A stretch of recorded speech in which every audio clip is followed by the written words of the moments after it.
Programang ito ay rated SPG. Striktong patnubay at gabay ng magulang ang kailangan. Maaaring may masiselang tema, lengguwahe, karahasan, sexual, horror o droga na hindi angkop sa mga bata.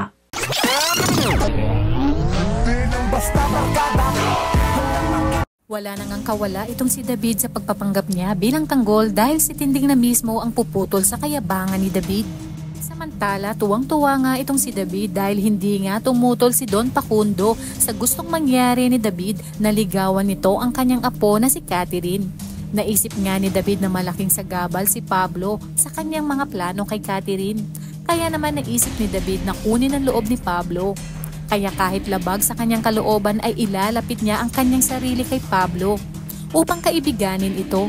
Naisip nga ni David na kung makukuha niya si Catherine ay hindi lang yaman ng mga Montenegro ang kanya makukuha, maging ang yaman ng mga kabalyeros ay makukuha niya din.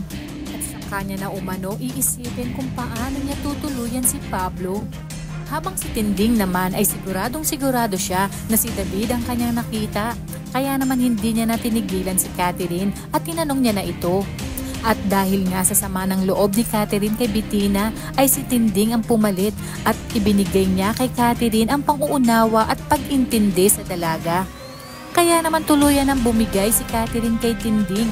Sinubukan naman ni Tinding na tanungin na si Catherine kung sino umano yung lalaking kausap ni Pablo. Sinabi pa ni Tinding kay Catherine na pwede niya na umanong ilabas kay Tinding ang lahat ng kanyang sama ng loob sa kanyang lola.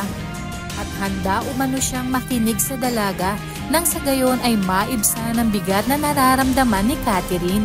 Samantala hindi na nga nagdalawang isip si Catherine at inilabas na lahat nito kay Tinding ang lahat ng kanyang sama ng loob. At tungkol nga sa isang Jesus Nazareno, laking gulat naman ni Tinding nang marinig ang sinabi ng dalaga. Tinanong nga ni Tinding kung sino umano ang magulang ng Jesus Nazareno na ito. Sinabi nga ni Catherine na isang Ramon Montenegro umano. Napaisip naman si Tinding kung sinong Jesus Nazareno ang tinutukoy ng dalaga, lalo pat isa lang ang Jesus Nazareno na alam ni Tinding at ito nga ay si Tanggol ang kanyang apo. At kahit nga alam ni Tinding na wala siya sa lugar para pangimasukan ang buhay ni Catherine, ay sinabi nga ni Tinding na sa susunod na bumalik sa mansyon ang Jesus Nazareno na gustong manligaw sa dalaga, ay kung maaari ay gusto niya itong makita at para mapagsabihan niya din umano ito. At matapos nga ang pag-uusap ni Tinding at Catherine ay pinagtagpi-tagpi nito ang mga nangyayari. At malakas umano ang kutob niya na si David ang tinutukoy ni Catherine. At marahil nagpapanggap itong siya si Tanggol na anak ni Ramon. At marahil alam na ni David ang tunay na pagkatao ni Tanggol. Naisip pa nga ni Tinding na baka marahil magkasabwat si Rigor at si David dahil paano umanong malalaman ni David ang tungkol sa tunay na ama ni Tanggol na si Ramon Montenegro. Naisip pa ni Tinding na marahil ito ang ginamit na dahilan ni Rigor upang paghigantik kay Ramon.